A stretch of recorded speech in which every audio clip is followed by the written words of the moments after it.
Hey guys, I'm Urizi. This story is all about what if Naruto was assigned to Asuma and Team 10. Mizuki never got to shoot his mouth off at Naruto the night he took the Scroll of Seals. Other than skipping a half-manic monologue from him, what exactly did this change for everyone's favorite blonde ninja? Who knows? Before we proceed with the story, please like and subscribe to this channel if you liked the video, and don't forget to check the description for the other works of the author if you liked the story. Let's start. Chapter 64, The Noblest of Pursuits. Kabuto was glad. For everything that was great about him, Orochimaru wasn't normally one to practice moderation. After taking in the Sanbei, Kabuto had sort of expected Orochimaru to fancy collecting the Biju for himself. While Orochimaru reveled in the ease with which he could execute some techniques he hadn't felt healthy enough to perform in years and be able to continue fighting, he wasn't becoming drunk with his own power. After all, those who had always been strong tended to develop a tolerance for that particular disorder. How much power was enough to drive you mad when you had always been more powerful than most everyone else? Orochimaru-sama, you just can't sit still and let things fall around you, can you? Kabuto asked with a smirk as he followed his master through the pleasant summer weather underneath the forest trees.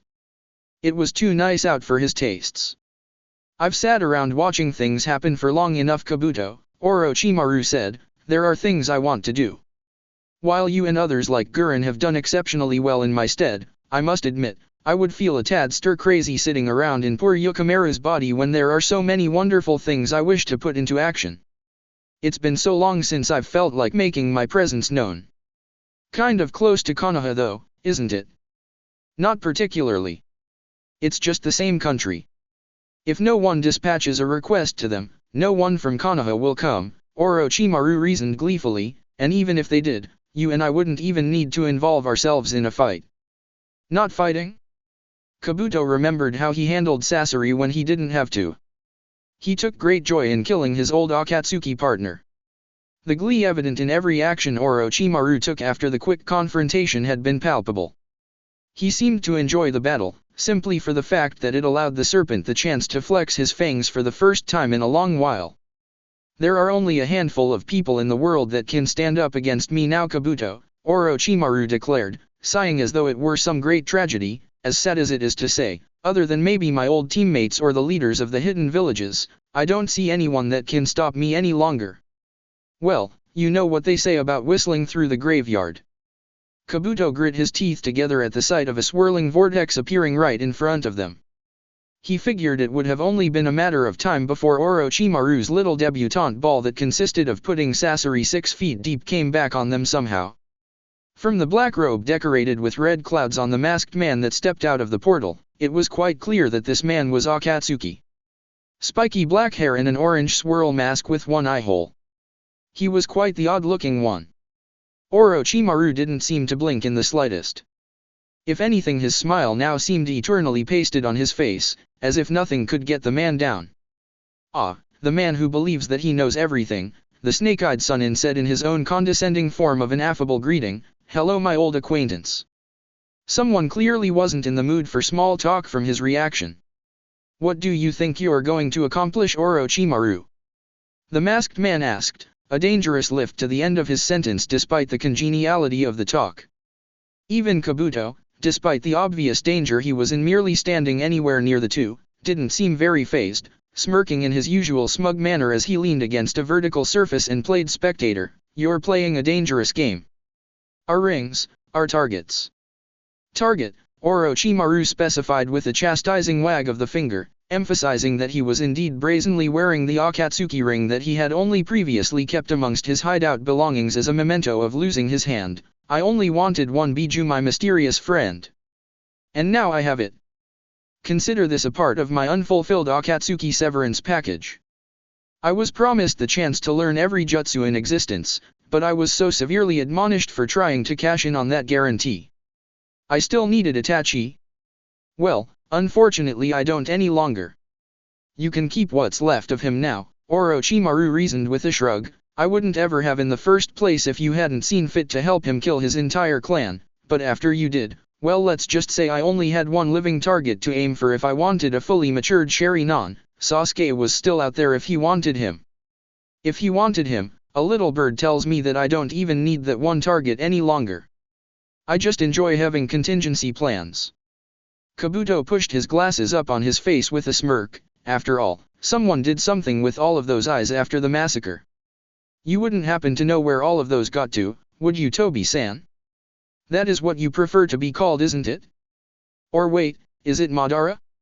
I'm sorry, it's just that I've heard so many names for you, I can't keep them straight. The masked man took a single step forward after being presented with that information. You'd best carefully consider the things you wish to refer about in passing. Just, no. Unsubtle threatening Orochimaru wasn't a wise course of action before he supercharged himself. It didn't matter how strong the person was. Doing so now might have become the most effective form of suicide known to mankind. I seem to remember when this fool in a mask appearing out of the blue to recruit me for his merry guild, because he needed the best. I was promised the chance to learn everything, but was constantly kept in the dark and treated as a mere underling. Orochimaru's smile stayed on his face, but it grew noticeably more sadistic with more ill intent behind it. I was given orders by a man who claimed to be a leader but let himself be directed by a man who doesn't even use his own name. The man in the mask felt a confidence in Orochimaru that went beyond anything he'd felt from the man before. This was the man who fancied himself a godlike being because of his ability to jump between bodies, and if possible he seemed more self-assured than ever now. With admittedly good reason. He was disgustingly powerful. I have no interest in your little gentleman's club, Orochimaru said coldly. You have nothing that I want, and for all intents and purposes we should never cross paths again, unless of course you still desire the Sanbi, in which case, feel free to try and take it from me. If you're man enough. If you're powerful enough. If you're willing to jump into a fight you're not sure you can win because I baited you into it. If. The choice was his as to what Orochimaru meant by his outright challenge and if he would take him up on it. The masked man simply disappeared back into the vortex from whence he'd come. You will beg for me to bring you your end, he assured Orochimaru. I can't say I've heard that one in a while. 59. I'll stare at your corpse down by my feet, and you'll know when you're dead that you brought it upon yourself. 23. The masked man stopped and regarded the smiling Orochimaru strangely. What are you doing? Oh, Orochimaru said, waving the entire thing off, don't mind me. It's just that I hear these vengeance-filled soliloquies so often that I've made a little game out of counting how many times I've heard certain lines. But by all means, continue. Who made a game out of all of the people who had spoken of killing them? That was just depraved, you sick bastard. 190, Orochimaru chirped in return. Tobi just stared at him for several seconds before seemingly departing into his own eye, leaving the area. He might have had his own problems, and his own morals might have been what conventional folks would have called shot, but Tobi hadn't ever dealt with anyone as deranged as Orochimaru. And the man refused to be a piece on someone else's board. He actually had the power and apparently the information he needed to keep such a thing from happening as well. This was not good. Where were Itachi and Kisame with their mission to take the Nibi? Something had to go correctly for them. At this point Akatsuki only had the Yanbei, Gobei, and the Rokubai out of the 9 Biju. That was less than half and they had been the softest targets to take. Of the ones left to capture, the Sanba was now inside of Orochimaru of all people. The Ichiba's Jinchuriki seemed to be rising up the ranks to top class in Suna after his murderous urges seemed to taper off 4 years ago. The Nanabi Jinchuriki was something of a hero to the Kigakuer now, the Hachibi. Well, they weren't going after that one until they had a fantastic plan or incredible set of circumstances to make success possible beyond a reasonable doubt.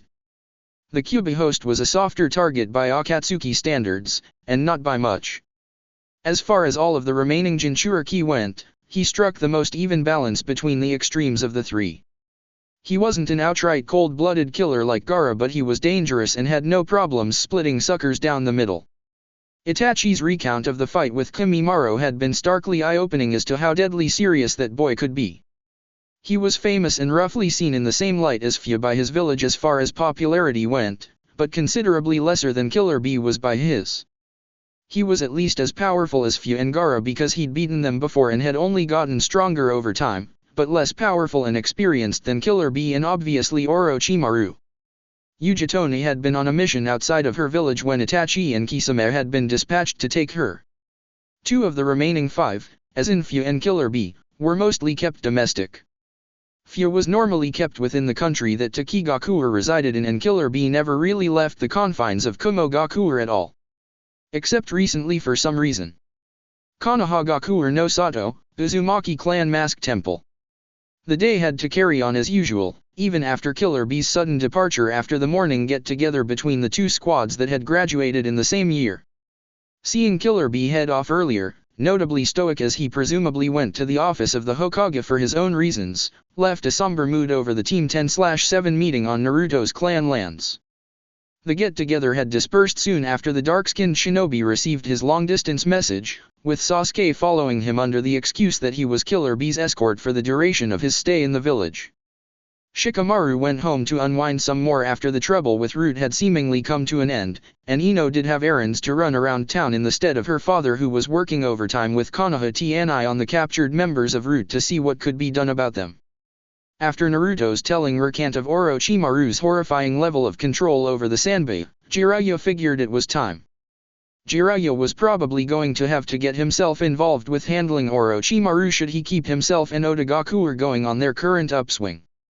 That trend could only mean trouble in the future with so many high-level rogue elements. Since that was the case, he figured that there was a need to go into overdrive on what he was teaching Naruto. It wasn't that time wasn't necessarily a luxury, but times of turmoil were an awful time to try and improve to any considerable degree. You had to take the chances to work when you got them, because when they were gone they were gone. So he had to get Naruto back on focusing.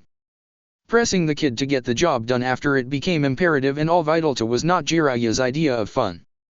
"There's nothing you can do about it anyway," Jiraiya said sternly, arms crossed as he oversaw Naruto's progress. "I know you like to think you can solve most of the problems around you after you hear about, but sometimes you've got to let sleeping dogs lie, because sometimes that'll get you bitten." Naruto cracked open an eye Jiraiya's way and quirked an eyebrow at the uncharacteristically cynical talk coming from his godfather. "You alright, Ero-sensei?"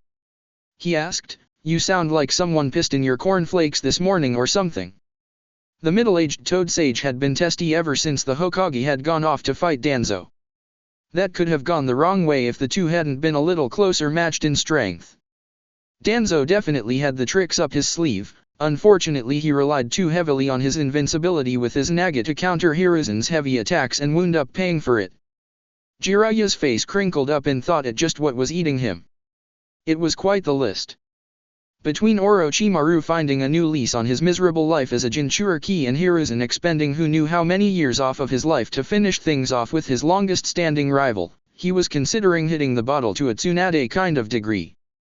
Along with that, heading up to the capital to see what was up with that red light district didn't sound too shabby either. It had always been a favorite haunt of his. And things had been so simple back just a few years ago. All he had to do was make sure Naruto was a world beater by the time he finished with the Guardian Ninja, teach the boy how to be a man, and finally find a way to convince Tsunade to bang him. He'd completed, roughly 1.5 of those 3 things, but he'd had a hell of a time doing them. He hadn't noticed how much he'd missed having a kid around to corrupt until he'd started training Naruto. Speaking of which, "You're not holding still enough," Jiraiya told Naruto, getting him to scowl. "Damn it, what I wouldn't give for the training oil." Stupid atmosphere. If he could spring Naruto for some off time he probably would, but there was too much going on at the moment to take Naruto to MT. Miyabuka for the length of time he figured it would take him to learn Sage Mode, do it better. "I've been trying to do this forever," Naruto replied through his teeth. "You started me on this before I even left the capital, and I've got all of Jack to show for it." That wasn't true. He wasn't so thick-headed that he couldn't see progress, but sometimes it felt like it. "You can do it," Jiraiya assured him. "If I could, you sure as hell can. You know how to meditate, and it's just a few leaps forward from there. The moment you feel it out, you'll wonder how the hell you could have ever missed it." Granted, once again it would be much easier on MT. Miyabuka with the toads, the oil, and the ambience. Naruto's mask temple was the next best place they were going to find in Konoha, that was for sure, and the meals back at home were a hell of a lot better than they would have been on the mountain. Jiraiya knew Naruto could get the job done. He was so close, even without the oil, which was incredible. He wasn't even letting Naruto use clones to get it faster because of the danger factor. It had only been 6 months since they'd started dedicating time to teaching Naruto to gather Senjutsu chakra. The best place other than the mountain to gather the needed nature energy was in a place that felt like home. The reason Naruto's apartment was out was because a house by itself simply was not a home. It was a place where you felt most comfortable, and for Naruto that was a place of his own that belonged to him. He was so close. If he could just get an excuse to get Naruto out to Miyabuku. With a sigh, Naruto's seated posture broke down and he looked up at Jiraiya shaking his head. I don't know. I mean, I think I feel something, but I don't ever know. I know what your sage mode feels like, but when I think I'm drawing in Senjutsu chakra I don't, feel it. My sage mode is imperfect anyway, Jiraiya said, crossing his arms over his broad chest. If you think you're feeling it, but it's not the way it feels when you sense it from me, that means you're balancing it right, which kind of pisses me off to think about really. Naruto grinned at Jiraiya as he jumped up to his feet and threw his hands back behind his neck. Don't be like that Ero-sensei. If I'm awesome, doesn't that just make you awesome too for teaching me? In a way, Jiraiya said, finding the grin infectious, all I seem to do is train top-shelf badass. First the kids from Ame, then your old man, and now you're shaping up nicely. That's right Naruto, just keep on building up my legacy for me. Waha. Wahahahaha. Naruto laughed along with him boisterously until he picked up on something that didn't quite belong in that set. Wait, what kids from Ame? You trained kids from Ame? Jiraiya stopped laughing and sobered up in mood considerably. It hadn't been something he had been hiding, but all the same he wasn't very excited to talk about it. Yeah. It was before I trained Minato even. I taught 3 kids for 3 years until I thought they were good enough to survive on their own. What happened to them? The white-haired veteran sighed and leaned against the wall by the display of masks. They did well for a while. I'd hear rumblings of some group in Ame working for peace, but that was a long time ago. I haven't heard anything since, gosh, right after the time you were born I'd say. Wow. Talk about a throwback of a memory. I think you would have liked to meet them, Jiraiya said with a smile of remembrance. 2 of them were good kids. You would have gotten into a fist fight with Yahiko though. Thinking of those things were said though. Enough about that though. What's up with these masks? Do they do anything?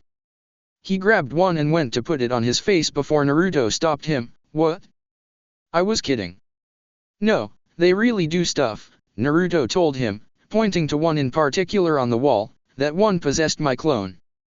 With what? I don't know. I don't care. It wasn't human. I got the hell out of here. Jiraiya looked at the wall of masks with an all-new interest. Okay, you know we're spending the rest of the day figuring out what these damn things do, don't you? What if there's one that makes you explode, or makes you pee blood or something? Well, that's what clones are for. Akatsuki. Akatsuki. It always came back to Akatsuki. Sasuke couldn't focus on his training.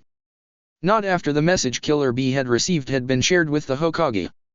He had been told explicitly that he was not to roam alone. He was to wait in Konoha until a squad was available to escort him. He was surprised Killer Bee hadn't simply barreled his way out of town, but apparently the only person the world's greatest Jinchuriki would back down to was his Raikage of an older brother. Older brother. Accounts from eyewitnesses of the departing attackers of the Nibi Jinchuriki claimed that one of the attackers bore extreme resemblance to Konoha Nukenin Uchiha Itachi. Itachi. Sasuke thought to himself. This was the second time in a handful of months that he'd heard anything of his own older brother. His chief rival even had visual confirmation of Itachi's current existence, and had even suffered a Sharingan-style genjutsu entrancement. Walking back into the main house of his clan grounds, Sasuke found Killer Bee sitting by the door, leaning against the wall. His face was grim and serious behind those sunglasses of his. He'd been so passionate when he'd taken the message to the Hokage's office, but the orders of his Raikage superseded his desire to leave and do his own thing. Niyujito had been taken. There was no way Kumo wanted to risk losing 2 of their absolute heaviest hitters in one fell swoop. Even so, if anyone understood wanting to say screw it to the rules that were holding you back from doing what you wanted, it was Sasuke. In that vein he wanted to help. Not just because of that, but because sticking his nose in this would get him a step closer to taking Itachi's head. The Raikage said you weren't allowed to travel the countryside alone, right? Sasuke asked, trying to help the rapping shinobi skirt the law that had been laid down by his brother. Well, hire us, or to be more specific, hire me. I'll put a team together and we'll escort you across the country. Killer Bee hesitated for a moment. I was already pissed off enough about him running off from Kumo at the drop of a hat. While he technically wouldn't be going against his brother's word, I would still kick his ass even harder for finding the excuse of a loophole to disobey him. But it was Yujito who was in trouble. Any sort of wrath he'd have to face from his brother's Iron Claw was a mere trifle if he could get his village's resident kitty cat back alive and in one piece. He wouldn't leave a friend like her behind. And it wasn't like he hadn't earned enough money over the years to pay for a mission of this sort. With all of the S ranks he'd won before A barred him into staying in the village, he could easily drop the cool million Ryo minimum it would take to run an S rank mission. I needed to specify his bullshit parameters meant to order Killer Bee around better, because he also never said that the squad Killer Bee had to wait for needed to be a Kumo squad. I guess the Uchiha boy isn't all darkness inside, the Hachibi commented from inside of Killer Bee. Then again, I don't expect much positive out of that clan to begin with, so it wasn't like he had much to live up to. He didn't know why Sasuke cared, because it couldn't have just been out of the goodness of his heart, if that was even a bit of the factor at all. On the other hand, assistance was assistance. The Uchiha clan was notably intense and somewhat obsessive, so why not put that to use against another Uchiha when this one clearly wanted a piece of Itachi? No doubt. Can't be that bad if he's helping us out. Killer Bee slowly started to grin as he looked up at Sasuke's serious expression. Didn't the kid know that frowning that much would give him wrinkles by the time he was 25? So this escort team you're talking about, you got anyone in mind or are we just ass out? You let me worry about that, Sasuke said before groaning inwardly. Oh good lord, I understood him. I've been hanging around this clown too much. Killer Bee had something Sasuke wanted, an excuse to get himself a piece of Itachi. Sasuke had something Killer Bee wanted, a way to avert A's ruling against heading out to retrieve Yujito. Neither of them cared that the other one had their own reasons for going after Akatsuki. All that mattered was that the partnership would make it easier to get what they each wanted out of the deal. Yeah. Ugh. This was a horrible idea.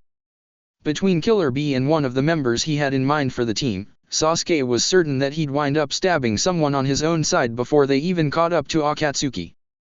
But he figured he could save up all of that rage and have more to take out on Itachi when he saw him.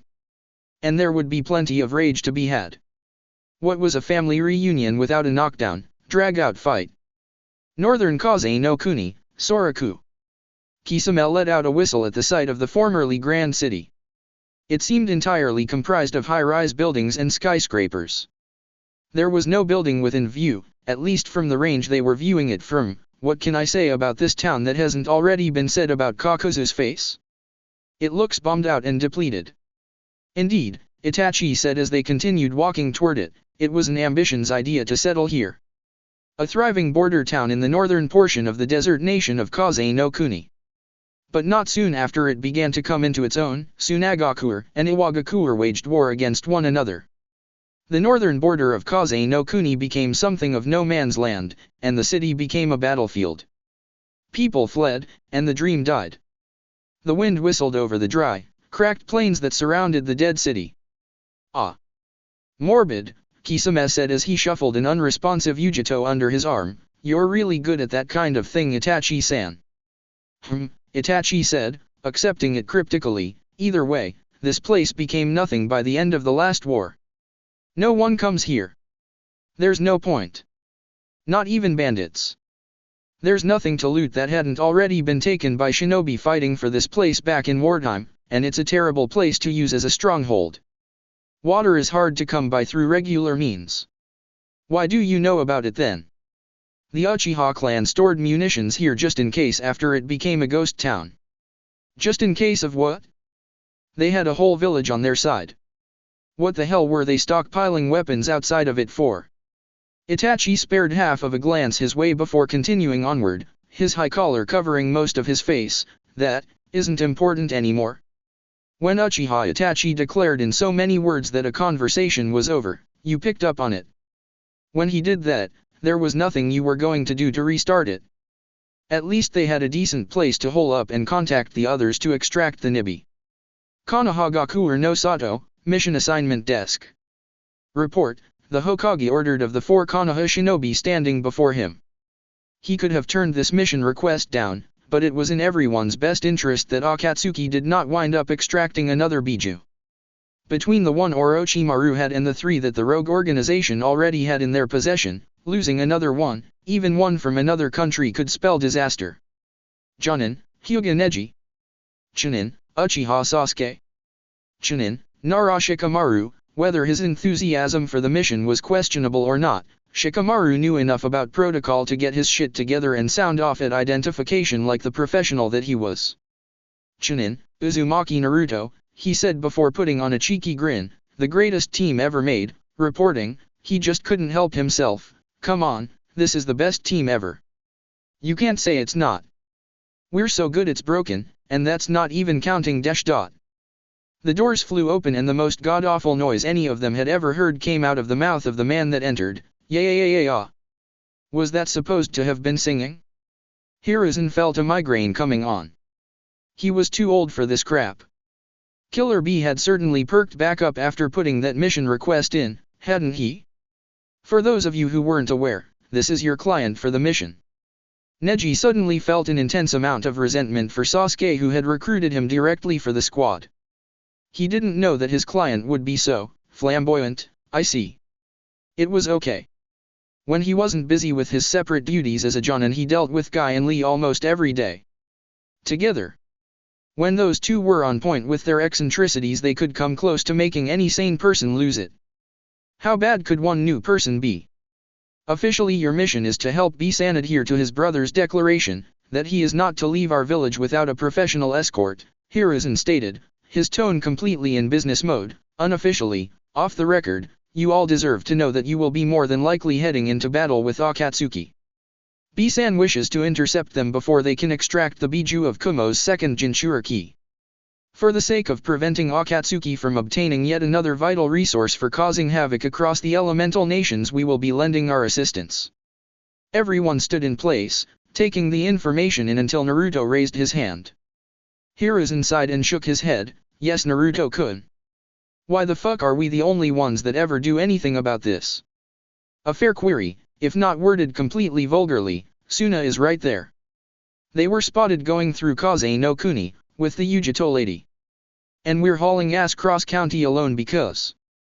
He asked before remembering that Hiruzen was the Hokage and not just his nice grandfather figure. Sir.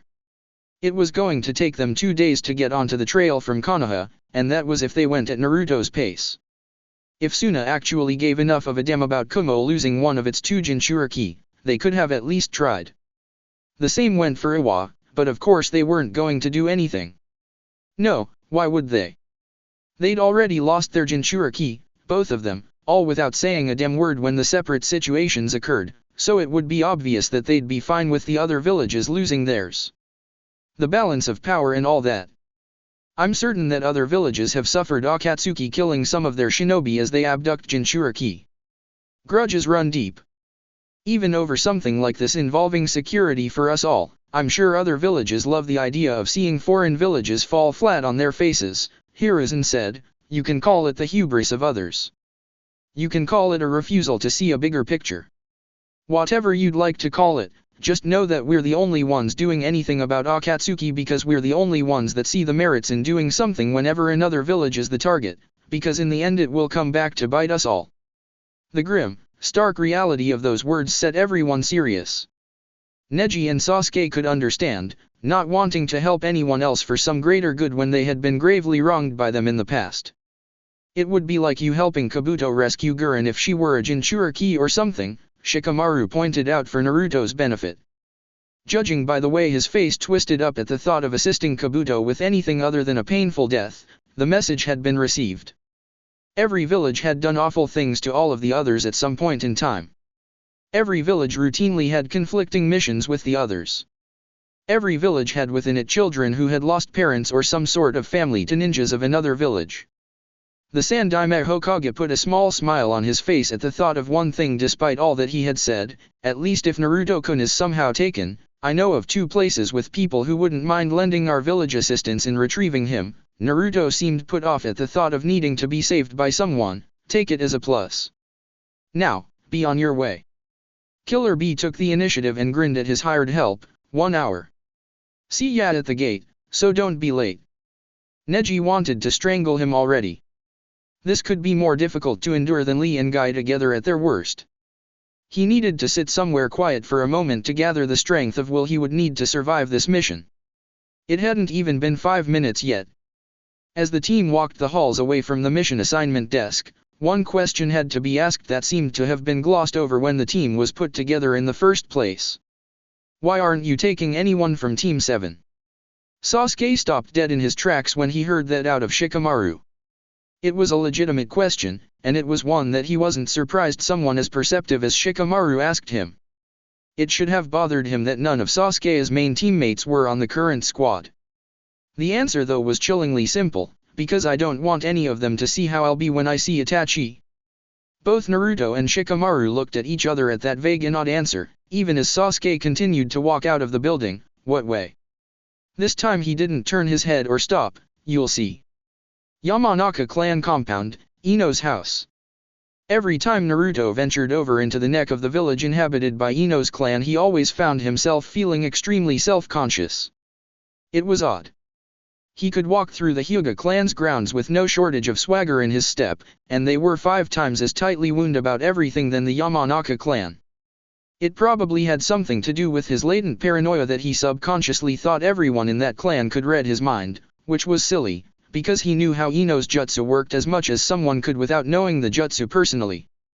Mind reading was a high-level technique and if someone wasn't touching his head they couldn't even do it. Either way, Naruto almost jumped when the door opened. Half expecting Inoichi to be the one to open the door, he was surprised when Ino's mother did instead. She was a lady just over 40 with light brown eyes similarly patterned to Ino's blue, the color of her irises outlined in black. She wore an elegant dark teal dress with a gemstone just underneath her collar and wore her brown hair in a bun with strands framing her face past her ears. She was still very lovely. Even with the marks of aging on her face, it only seemed to make her seem nobler. Ino's mother always set Naruto aback because of her stately demeanor. She always seemed so elegant. He wanted her to like him but always felt as if he spoke like too much of a hoodlum in front of her. If she cared though, she never said anything in front of him. She seemed to think well enough of him. Oh, Naruto-kun. It's been too long, she had such a calm and collected demeanor. Ino wasn't like her or Inoichi at all. They must have spoiled her too much when she was young, but he wasn't dumb enough to say that to Ino's face. Have you come to call on Ino? Wow. Did she actually know that they were together, or was she just fucking with him? She tended to do that when he ran across her in the flower shop or the few times that he'd seen her when coming to their house in the past. Naruto didn't know where Ino stood on letting her parents in on things regarding the 2 of them. Sort of. I just wanted to tell her something. Ino's mother clicked her tongue shamefully and looked up at where Ino's room was. That girl. When days come around when she doesn't have to work or go on any missions she can be such a lazy young woman.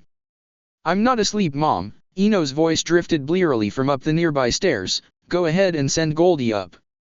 Ino's mother put on an expression of false onus at being caught in conversation. Ara, how did you know Naruto-kun was here, dear? My room's at the front of the house, Mom. Ino's voice called down the stairs. I can't help but hear everything. Well, you heard her, Naruto-kun.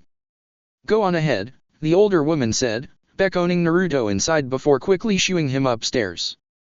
It took considerable effort from Naruto not to grumble something as he went along.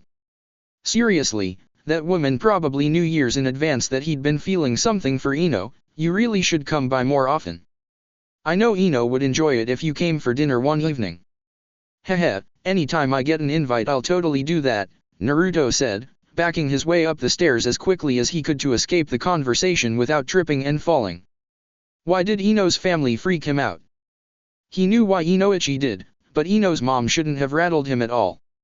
His progression was stopped after he made it to the top and Ino held him in place by his shoulders. Whoa boy, he spun around immediately after being stopped. Easy now. I'm pretty sure your mom knows something's up, Naruto said immediately upon seeing his brand new girlfriend, hair down and clad in purple pajamas. Well, someone had certainly been comfortable in bed before he'd shown up. Huh, I didn't know we were hiding anything, Ino replied, stretching her arms up over her head as she led Naruto down the hall to her room. Damn her, the freaking tease. He didn't care if she was barely awake or not. That top was too short to be stretching like that and those pants rode too low. She had to have known this already before getting up to walk around her house like that. Naruto drawled, eye twitching as he followed Ino into her room and leaned against the door, closing it. By the way, it's like 11 in the morning. Remaining asleep past that hour would have been a total Shikamaru sort of thing to do. Not that Naruto was above doing so himself from time to time, but he also wasn't above pointing it out either. Ino glanced back at him, her bangs covering one of her eyes from his view. It's my day off, Goldie, she said with a yawn as she crawled onto her bed. This is the first day in a while that I didn't have to be up before sunrise. I know it's your day off. It ain't mine though, Naruto said, pointing his thumb over his shoulder at the travel pack strapped tightly to himself. Anything to keep from being caught staring at Ino's butt while she got back into bed. Me and Shika have got a mission. We're probably gonna fight Akatsuki again. Ino got herself resettled and stared at Naruto long and hard, looking over the fact that he was getting ready to head off on the job. I'd tell you to be careful, but that's a total death flag, so just kiss me goodbye and I'll be good. You, being good? Naruto asked with a scoff as he got closer, eliciting a scowl out of her. I really wish you could go though. Ino wrapped a hand behind Naruto's neck and pulled him in for a long kiss. Do you? She asked, breaking away to start peppering multiple kisses that cut him off from answering. Yeah, Naruto said in between multiple pecks from the girl before finally pulling away. We wouldn't have any fun on this one, but I still wish you could go. I do and I don't at the same time, Ino admitted shamelessly. On one hand, she hadn't been assigned to go, but on the other she wanted to be there because from her experience it was better to be in danger with Naruto than worry about him from afar. I guess I can help Asuma-sensei and Kurenye-sensei with baby stuff in the meantime. Ah. His baby was going to do stuff to help get ready for Asuma-sensei's baby. Ino pointed at him meaningfully to stop anything he was about to say on the matter before it could come out of his mouth. Ino saw Naruto make a zip motion across his mouth and lowered her hand with a sigh of relief. Good. Now isn't your team waiting on you to go? I'm not getting in trouble for making you late just because you want pre-mission nookie. What? They hadn't been together long enough for him to consider doing that. Not that he wouldn't want to, of course not that, but getting too frisky too fast with a kunoichi was an effective way of getting oneself neutered. Aside from the physical ramifications, Naruto would rather hammer a nail through his hand than screw up what he had with Ino. 2 buttons on Ino's pajama blouse then decided to pop open for Naruto's benefit. Fully awake at this point, Ino's playful side was on full display. It was almost effortless at that point to establish a connection telepathically between the two of them. Come on, you're gonna say you weren't thinking about it. She communicated through thought. If he hadn't before, he was now. Getting a very good view of her chest was probably pushing his mind straight down that gutter. It was still fun to tease him even when they were together. And the best part was that if she nudged him far enough he'd nudge back, and that would be interesting for lack of a better term. She hadn't expected him to push back right at that very moment though. The fair-skinned blonde bit back a gasp when Naruto leaned over her, stroking her cheek and looking into her eyes. The moment she opened her mouth to speak, she found herself the recipient of a searing kiss. She fought his tongue with her own for dominance but quickly lost due to foul play from roaming hands. Her body pressed to Naruto's. She bit back a moan when he kissed and nuzzled against her neck, moving his spiky head toward the opening of her top. Stop! Ino whined, biting down on the index finger of one hand while guiding Naruto lower with the other. She didn't mean it at all. Kissing her collarbone, he continued downward, undoing the rest of her buttons and stopping at her belly button, watching her fight to keep from wriggling too intensely beneath him. Holy shit, this Ero-sensei stuff actually works. And here he'd been pretending to ignore Jiraiya whenever he'd gone off on one of his explanatory tangents on how to play with girls. Thank goodness Naruto had only pretended to not listen. He idly wondered what else he'd been right about, and how much of it he'd get to try with Ino. She would never voice it aloud and let him think that he'd won, but it took all of the Yamanaka telepathy's focus to keep from screaming out in her mind for him to touch her, to do anything he wanted. If she'd have thought it as loudly as she knew she would have, he'd have heard it. They were that close in mind. And she'd have never lived it down. He kept doing that damn thing where he'd put his hand on the lower part of her belly and use his full body sensor jutsu in direct contact with her, stupid Chakrapulse foreplay. Naruto's grin was downright evil. His fingertips hooked onto the waistband of her bottoms and tugged at them until they reached her shins. Settling his hands on her knees, Naruto teased, pushing her closed thighs apart. Just the thought of it made Ino whimper in complaint every time she felt him start and stop. Hey, remember that time you tried to get me all flustered and 5 minutes later you were screaming at me to do this and that to you? Yeah, she could imagine hearing that back later and wasn't letting that happen. Ino shut her eyes tightly, breathing in pants as she anticipated what was to come, only to feel nothing but a breeze. Opening her eyes, she turned her head and saw that her window was open and there was no Naruto in sight. He was gone. That asshole. She could literally hear him cackling inside of her head. Really? Instead of forming actual words through their telepathic connection, he was making the effort to mentally laugh. Oh, you're so going to get it for leaving me like this when you get back, Goldie. Ino thought to Naruto fitfully through their connection. Granted, she should have known better. There was no chance in hell Naruto would have done anything serious inside of her house with both of her parents present. Still, Ino was a bit spoiled. When she wanted something, she usually got it. She hadn't quite gotten what she'd wanted this time, either because Naruto had seduced her in return for her messing with him, or because at the very last second he'd thought with his correct head and realized how bad things would have gone for him if they'd had sex in her bedroom. At least now she knew Naruto had no problems being the aggressor. Fun fun fun. Lying on her back, Ino pulled her bottoms back up and rebuttoned her blouse, grinning up at the ceiling silly and red-faced. The joys of specializing in psychology were so much fun when your boyfriend was one of the top 5 most eccentric people in the village. A knock came to her door and Ino hopped back underneath the covers. It was best to avoid as many awkward conversations with her parents as she could for now. She was anticipating that little episodes like this would only be the beginning. People just saw Naruto hopping rooftops like a bat out of hell, Inoichi said as he opened up Ino's door. What's his problem? Ino just giggled to herself and pushed herself up on her elbows. No problem, Daddy, he's just late for his mission. He came to let me know he and Shika will be gone. In your room? With you in your night clothes. Ino shrugged in return, not rising to her father's protective streak. It's Naruto. That meant 2 different things to the two of them. For Inoichi it put him on alert, that he was more than just a teammate, which was what Ino had wanted. Thank you, psychology. Really, on Ino's side of things, Naruto had done much more in the past than just see her in pajamas. He'd done more not even 2 minutes ago, the bastard. Eyeing Ino's room with an analytical eye, the Jonin tried to dredge up something suspicious that would have given credence to Naruto getting frisky with his daughter.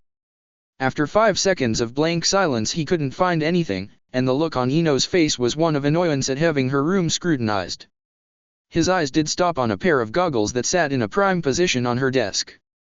They were perfectly clean, but the lenses were broken. There were markings of obvious wear on the straps and the frame. They looked extremely familiar as well, just like Naruto's. Oh yes, she'd had those for quite some time. You still keep these ratty old things, Inoichi pointed out, leaning on the door frame. These are Naruto's, right? They had always been broken, but she kept them clean and they were always in sight. Not like a trophy, but like a memento. They're Goldie's old pair. Yeah, Ino informed him. Someone we fought a long time ago broke them and he got a new pair, so I asked him if I could keep the old ones. Weird, because Ino didn't like old clothing, even items that she'd never worn before. Not only were those goggles old, they were used and broken. Also, Ino would never have been caught dead wearing anything like that. Why? Because they make me think of him, and thinking of him made her happy. She didn't care if Inoichi felt protective of his little girl or not. She wasn't so little, she wasn't so innocent, and as previously mentioned, when she knew she wanted something enough she'd get it. Hoping he heard something else, Inoichi gave Ino the dad stare only for her to return his look without flinching. He opened his mouth to say something lecture-worthy only to find that he had nothing he could think of. Ino just silently raised an eyebrow as she waited for whatever he had to say, but nothing ever came. In the end, he just pointed his index and middle fingers at his own eyes and then at hers, getting the girl to roll her eyes, before he departed, closing her door back and walking away. He had to get back to headquarters to continue his shift as lunch was almost over. Speaking of thinking of Naruto, Ino had a little something of hers to take care of before going back to sleep, and it was Naruto's fault. With a downright evil toothy grin, she made sure she still had her connection with him before reaching a delicate hand underneath the covers in her pajama bottoms. "Oh Goldie, I'm so glad you've got some fight back in you. Let's see how far I can make you go before you lose your head." With the person she knew his sensei to be, it probably wouldn't take much of a real shove. "You made me make the first move, but I'm making sure you make the last." 30 minutes later, with Naruto. Well, that had certainly backfired. Badly. Taking a cue from Naruto laughing inside of her head through telepathy, Ino made sure she was projecting her thoughts to Naruto while she was masturbating. And she made sure they remained connected until she finished. Now he had to start a mission all frustrated, and he would have no privacy to relieve himself when they finally stopped hours later for a few minutes to take a rest. He landed at the front gate with a scowl on his face a mile wide. Put off at the sight of him, Shikamaru had to bring it up. "What's the matter with you?" "You don't want to know," Naruto said, eliciting a mumble of troublesome out of Shikamaru. The two longtime teammates walked the rest of the way to the outside of the gates together to meet up with Killer Bee, Neji, and Sasuke. "What's up, guys? Are we ready to go?" "We!" Killer Bee exclaimed, throwing his hand into the air, index and pinky finger extended to mimic horns. "Hakusabasama is ready to bust. Them black-coated clowns bout to bite the dust." Izumo and Katetsu both visibly cringed inside of the gate station. "Ugh." Naruto heard the Kyuubi complain inside of his head, "Please. I don't care if we'd lose or not. Just fight him. Either we'll kill him or he'll kill us, but at least I won't ever have to hear his voice anymore. We both can't live on the same planet for too much longer." It was almost willing to make the sacrifice as long as it didn't have to hear Killer Bee try to rap ever again. Tsunagaku isn't being entirely unhelpful about the situation, Neji informed them, holding up several marked maps that he'd managed to procure from those working in the long-distance messenger department. They were able to keep a heading of what they could find on their movements that would lead us in the right direction. Probably Borderlands. There wasn't a chance that they'd try anything where people had free reign to scour an entire countryside for them. Another way that Akatsuki constantly used the political environment against the hidden villages. It was probably a trick they'd picked up from Orochimaru, judging by how good he was at it, or vice versa. It hadn't been what they'd expected once Naruto, Sasuke, and Shikamaru got themselves a look of their own. Sasuke got a good look at the map and stared long and hard as his mouth slowly fell open. There's no way. But it was the only place that made sense. It fit too neatly with where the map had them going and where Sasuke knew that place was. It fit so perfectly that Sasuke kept trying to convince himself that it wouldn't be the right place. But even if it wasn't, it fell just outside of Suna's projected field of hideout locations. They would wind up passing by it even if Sasuke ignored the big beacon of familiarity that existed right by him. He would be remiss to keep that sort of information to himself. There was no such thing as coincidence after all. Lo. Oi. Sasuke. Wake up.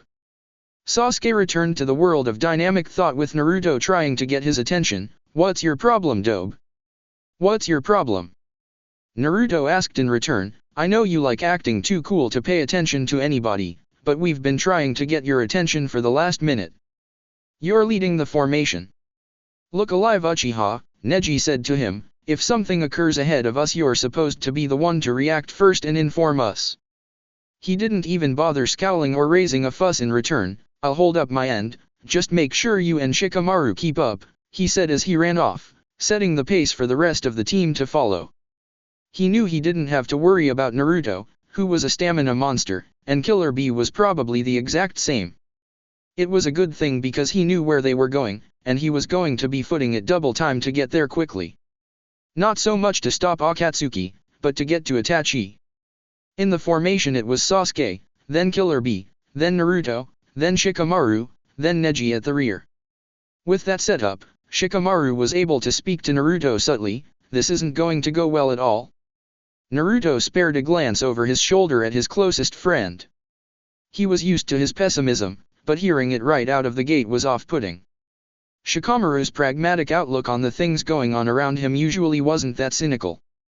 As everyone settled into an uncomfortably tense travel silence, only broken in the slightest by Killer Bee's calm humming of beats as this was just business as usual, Naruto couldn't help but admit that Shikamaru had a point.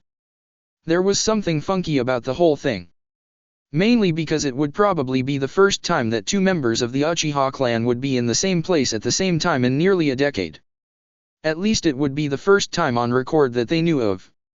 "I had to fight to keep it together when I saw Kabuto," Naruto thought to himself, frowning in consideration of what Sasuke was more than likely going to be like if and when they saw Itachi. "I can't even imagine how Sasuke's would go off on the guy that killed his whole clan."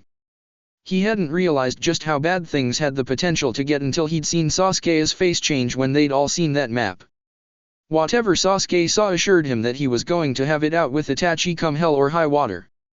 Naruto saw it. Shikamaru saw it. And they couldn't turn back now. Time was of the essence, and they were on a head-on collision with whatever the fates had in store for them. Sasuke had almost 9 years to stew over it, every single day.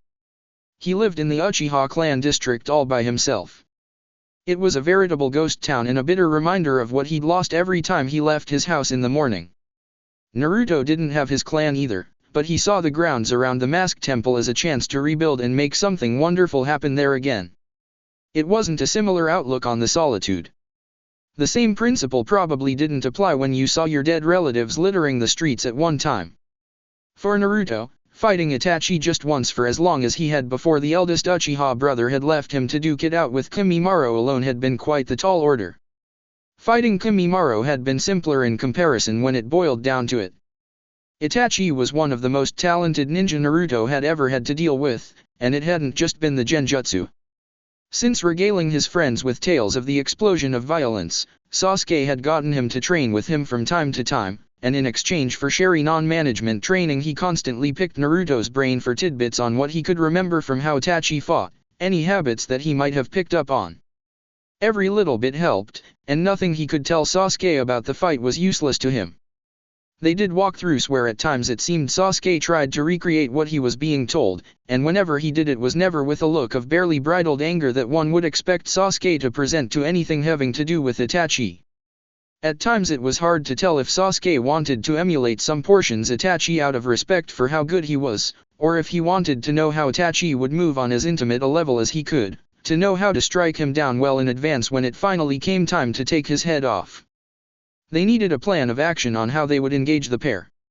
As Naruto and Shikamaru had fought them before, the two of them would have the best knowledge of how to go about handling them, but between Killer Bee, who neither of them held out much hope for when it came to listening to them, and Sasuke, who they figured would get tunnel vision the moment it became clear that Itachi was in his grasp, there wasn't much hope of any plan Shikamaru could make surviving first contact with the enemy.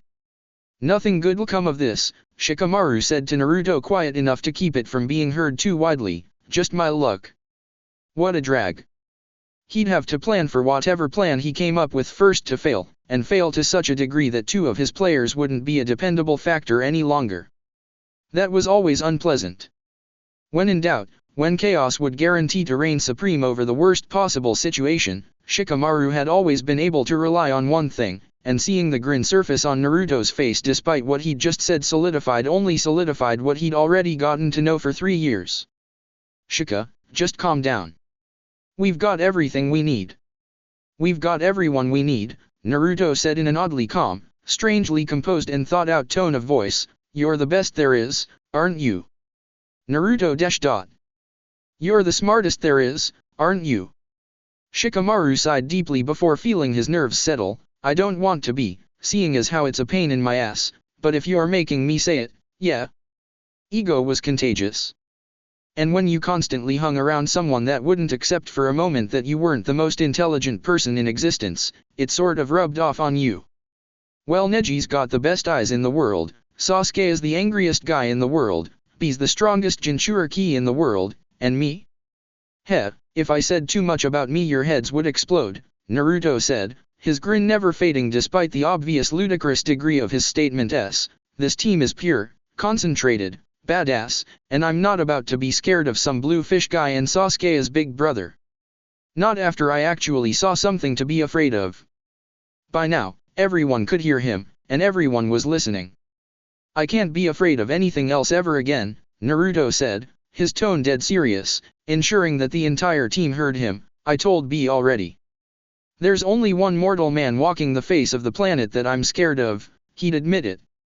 He was man enough to admit that he was shaken up at the thought of fighting someone. It isn't B, and it damn sure isn't anybody in Akatsuki. Everyone had been leaping through the trees, being all silent and reflective, as if they were facing off against the living boogeyman of their society.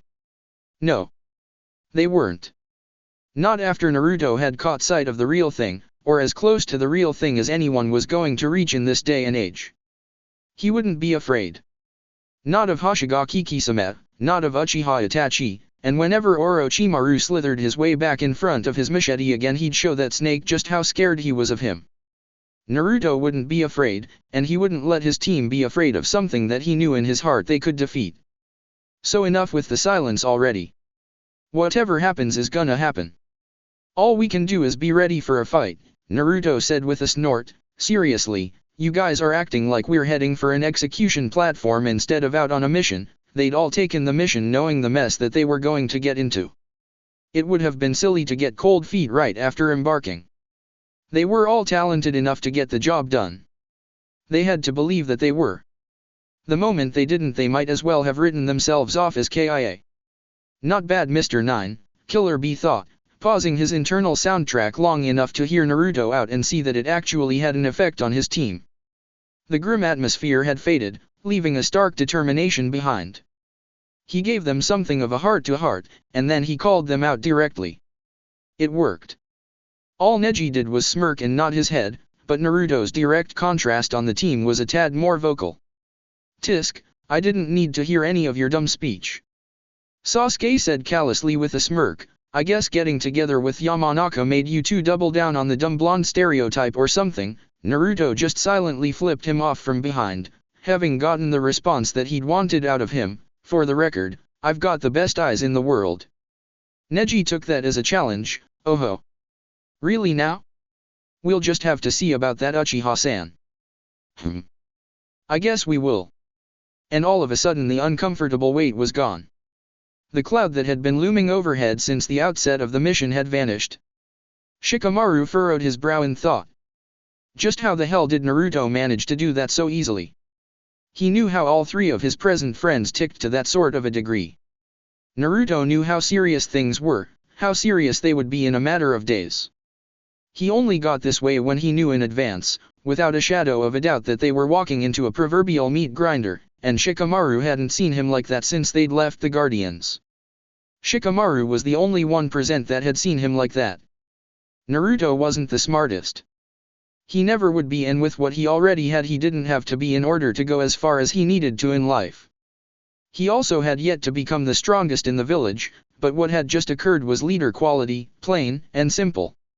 When anarchy loomed, if you dropped Naruto into the face of it, Shikamaru had no doubt that Naruto would give him the time to make sense of the calamity. That was a leader. A leader didn't need to have all of the answers or need to be able to solve everything themselves. That was a gross misconception. A leader needed to be the person that had the correct people around him with the answers or resources, and could inspire them to bring out what was needed. As a follower you had to believe in their belief in you, that they were right to put their faith in you. They weren't kids any longer. One of them had to start standing up as someone that their generation could follow. Shikamaru was smart enough to lead, but he wasn't the one to inspire the kind of widespread confidence that could sway the hearts of people. It was why he'd have been fine with a middle management position in life. And now he had to make sure that Naruto wound up being everything that he was shaping up to be. Thinking of this, Shikamaru rolled his eyes. I'm really going to follow that idiot all the way to the top, aren't I? He thought to himself, either that or we're both going to wind up getting shallow, unmarked graves dug for us in the ass end of nowhere. One or the other. Then again, he'd known that well in advance already. Omaka, till what do us part? 1. Ugh. Shopping. Why? Naruto knew that Ino worked hard, and he also knew that due to the fact she still lived at home and did not have to pay for living expenses, she had quite a fair amount of disposable income for a young lady. Income that she liked to use on sundry goods and items of a leisurely nature. Having quickly learned the value of money from his time living off of a stipend, Naruto didn't particularly like to splurge on anything unnecessary outside of regular trips to the greatest restaurant of all time and to ensure that his cupboards were constantly stocked with top-shelf instant ramen. Even so, Naruto had an appreciation for Ino's appreciation of the finer things. Even when those things were clothes, because she had a tendency to parade around in front of him while wearing them, and she was anything but modest about it. Still though, eventually when you had an attention span that could be diverted by the sight of a squirrel running past you, watching your hot girlfriend model clothes for you eventually became rather monotonous since it was in public. That meant that the fashion shows came with a strict tag of, look but don't touch, no matter how sexy he thought she looked at any given time. Purple was her color, but she made that cream-colored evening dress look remarkable. Goldie, how does this look? Quite good actually. But he'd said that so many times already that day that it tasted like ash in his mouth to repeat, and he knew what ash tasted like. He was bored, and he couldn't even veg out properly because he had to stay aware enough to answer her. Ino-chan, I don't know why you're asking me, Naruto eventually said, even if you get it, even if you don't, the only clothes I usually ever see you in are your work clothes or your ninja stuff. That was the wrong way to respond judging by the glare he received for his candor. Ino pointed at Naruto accusingly, waving her finger close to his face. Are you kidding? The reason you dress up is to look good. And since I'm not looking for a boyfriend, the only person I care about dressing up for is you. If it was for me, we'd be at my place, and you wouldn't be wearing anything at all. I heard that. Damn telepathic connection. It was wonderful that more often than not that he could communicate with Ino without even having to talk. But sometimes he'd forget the rules of mental projection. They were so close that the louder he thought things, the easier it was for her to pick up on them. He could get by it if it was on as long as he thought in an indoor voice, but as loud as he'd thought that last one, he might as well have tapped her on the shoulder and stage whispered it right to her. Even so. I still stand by it, Naruto said, no qualms about it.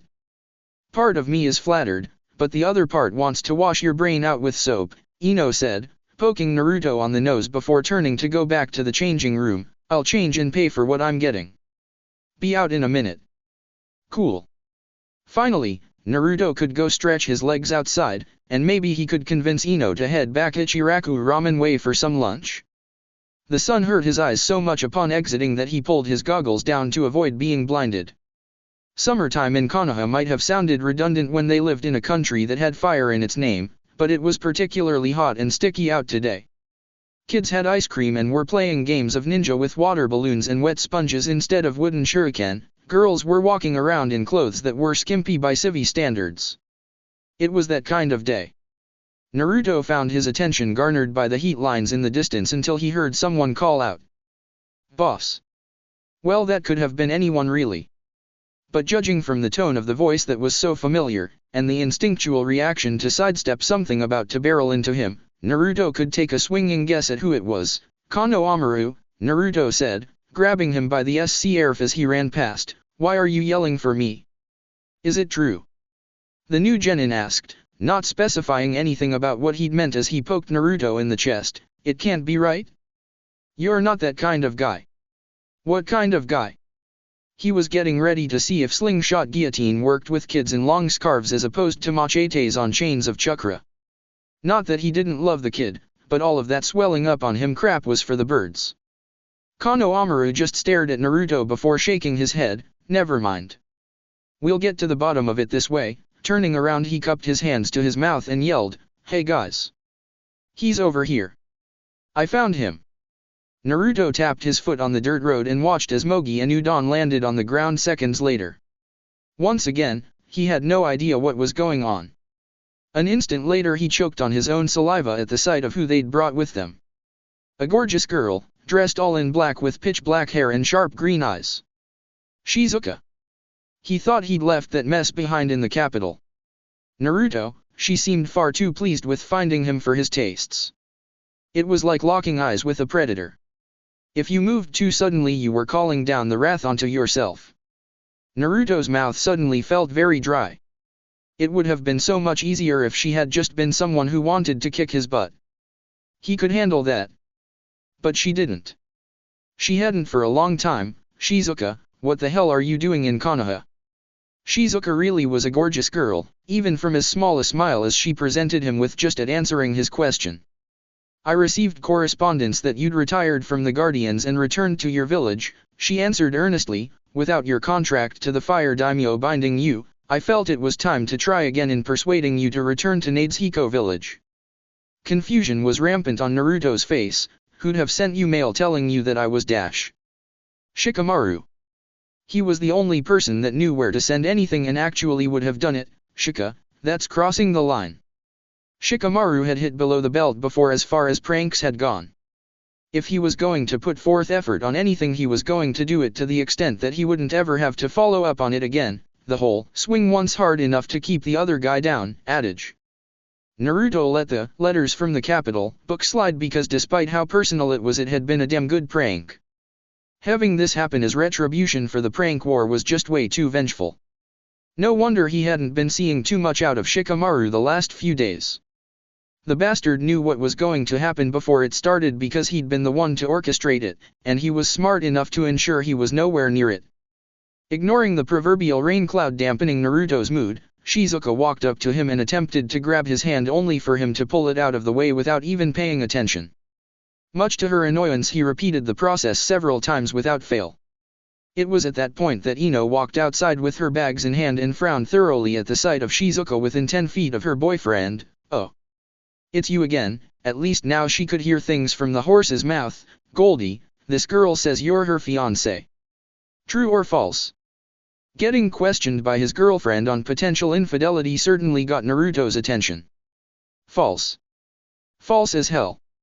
Naruto exclaimed, throwing his arms up in front of himself in an X. She jumped me in the capital off of some challenge her master and Arrow sensei threw out before we were born, and I scared her into stopping. Next thing you know she's saying stuff about how we're engaged. There was a longer story to it, but that was the gist.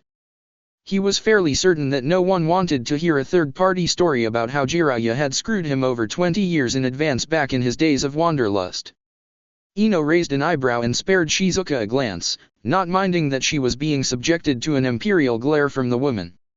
She could be catty if sister wanted to make this an issue. Okay, so since she thinks you're stronger than her Naruto butted in with an amendment. Hey, she knows I'm stronger than her. Oh good lord, and this was her boyfriend, whatever. So since she knows you're stronger than her Ino said, shooting a mock glare Naruto's way and garnering a cheeky grin out of him, she's now obsessed with clubbing you over the head and dragging you back to her village Amazon style so she can stud you out. Konohamaru, Udon, and Mogi's eyes went wide upon hearing Ino's rather blunt description of what Naruto would be in the Nadeshiko village. Slowly, Konohamaru raised his hand slowly, getting the attention of his senior Konoha shinobi. I kind of want to go be a ninja guardian for a few years now. Udon couldn't help but concur. Yeah, me too. What? No. Naruto said, completely beside himself. He wanted to be a good influence. There was nothing good to come of them wanting his old job. No, that was an awful, awful job. No shinobi child should ever aspire to be a guardian. Yes, the pay was sweet, you got in good with the daimyo for life with just a 3-year bid, you got a sweet sash, and so many people had it out for the High no Kuni nobility that there was no end of skulls to crack for practice, but it never stopped. There were only 12 of them at most and they had to handle an ungodly workload of missions that started off at B rank and topped out at S. It was no place for anyone that hadn't already lived a full life, because there was a good it would end while you were under contract. The good Samaritan part of Naruto who had thought the same thing as Konohamaru and Udon before experiencing it firsthand felt it wouldn't be right if he did anything other than persuade them away from that existence. Why would you want to do that job? Because Asuma Aji went and he's so cool. Konohamaru exclaimed, you went too boss, and now look at you. You're stronger than ever. Plus you've got Ino, that other girl, and this new girl that you met there fighting over you. Naruto stared at the genin team, his head tilted in confusion. What other girl? He never received an answer to that question. I'm not fighting over Goldie, Ino insisted, fists set on her hips. I've already got him. As far as I'm concerned, any fight that could have happened is over already. Now come to mama, Goldie. Udon and Kano Amaru struck nosebleeds at the way Ino made that sound. Okay, first of all, no. I'm not into that. Naruto deadpanned Ino's way, prompting her to pout out at him before he turned back to Shizuka. Second of all, I'll tell you what I told you at the capital. I'm not going back to anybody's village to get hitched. Not to somebody I don't love and who doesn't love me. There it was. Ino shifted her own glance to Shizuka to see how she reacted. Naruto wasn't going anywhere and it was as simple as that. As far as Ino was concerned, Shizuka could take her curvy, well-built little ass and walk it straight out of the gates back from whence she came. It's already been decided, Naruto. We are going to be married. It can only be you. You're the only man that's ever defeated me, and that's what's most important. It's a good match. Or not. Arg. Ino exclaimed before taking aim at Shizuka with her fingers in her #1 clan hand seal. The Nades Hikoku no Ichi didn't seem nonplussed in the slightest. Alright, that's it. How's a nice trip out to sea sound? I've heard the fishing boats in Nami no Kuni spend at least a month straight out there. Shinten no Ju dash. Naruto stopped her from doing something rash with as much conviction as he could muster from someone that also wanted Shizuka gone. Ino-chan. No. She couldn't just use a jutsu of that nature on someone out of the blue, even if it wouldn't have caused her the slightest physical harm. Body snatching was not seen as a small matter.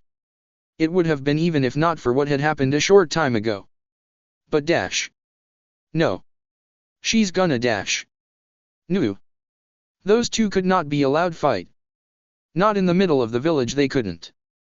While Ino's techniques weren't very destructive, Shizuka's were. And Ino would have been initiating conflict unprovoked. He didn't want to have to visit her in Konoha's strict correctional facility for the next 3 to 6 months and she didn't want to be there. Knowing this, Ino sighed and lamely lowered her hands out of the seal, slumping over in defeat. It probably wouldn't have been her best idea to have taken Shizuka's body down to the middle of the ocean and left it there, but she wanted to so badly. It would have handled the matter, or at least delayed it. She looked over at Naruto and quickly straightened back up with a serious look, pointing at her blue eyes and then his before turning her back, slapping her own rear. Naruto gulped gravely, but nodded, prompting Ino to depart for home with her purchases. Message sent. And it was clear, if you aren't going to let me solve this you'd better handle it yourself, or you aren't getting any this. Not until the issue was resolved. And they didn't even need a telepathic connection for it. They really were on the same wavelength. The sight of Ino intentionally making a show of her hips moving as she walked away until she vanished in the midday crowd didn't hurt when it came to driving the point home. Naruto quietly groaned to himself. Shizuka wasn't breaking any rules or laws by being in Konoha.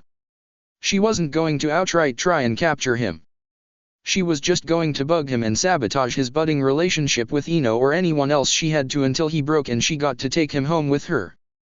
Taking him home with her was going to be improbably, if not next to impossible, for several reasons, one of them sitting in his body, batting its tails in slumber, that he doubted she would care about, but that didn't matter. Stubborn people were stubborn after all. She wasn't going to give up, and neither was he. It was going to be a battle of wills and wiles, and it was going to be downright miserable for the young Jinchuriki. That's it for part 34. Thank you for watching and see you on the next video.